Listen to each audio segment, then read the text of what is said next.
શું કહેતા હતા? થોડા કોમથી આવ્યો છું. કોમ તો જો મારે તોફડો આ બંકાને તો મજૂરી લઈ જવા હોય ને તો એ બાબતે આવ્યા હોય ને તો આ પગે પાછા વળી જાય તું એમ. ફૂમતાઈ મજૂરી નહીં લઈ જવા, મજૂરી અમને ઘણાય મળે છે, પણ બીજા કોમથી આવ્યો છું. શું કામ છે બોલો? આપણા ગામના પેલા ફરૂકજીને ઓળખો છો? ઓએ ફરૂક ના ઓળશો. ઈયન ફાયન 50,000 રૂપિયા મારે લેવાના છે, તે આજનું કાલ મિલતા નહીં. આજનું કાલ મિલતો નહીં ફરૂક એમ? ઓવે.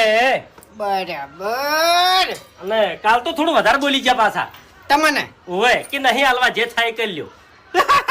અલ્યા, કાલે બોલ્યો તો કાલે કાલે ના આવડાય યાર. એટલે હું આજનો વાયદો આલીને આવ્યો છું. બરાબર. એટલે મેં વિચાર કર્યો કે તું ફૂમતાઈને હંગાથ લઈ જઉં. ઓપડો મારી વાત, એ પૈસા તો હું તમને પૂરેપૂરા પટાઈ આલું. 5,000 રૂપિયા થાય.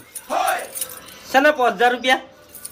મેટર પટાઈ આલવાના ચમ, પૈસા લઈ આલવાના ચમ. અરે પણ ફૂમતાઈ એટલા બધા ના હોય, આટલું કોમ ના કરો અમારું. આ તો વળી દો ભાઈ, પાછા રસ્તે વળી દો.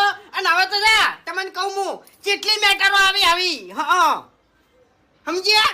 1,000 રૂપિયા આલ્યો વાપરવા. 5,000 રૂપિયા સિવાય વાત કરવાની નહીં. પોહાતું હોય તો બોલો અને ના પોહાતું હોય ને તો હેડતા થો.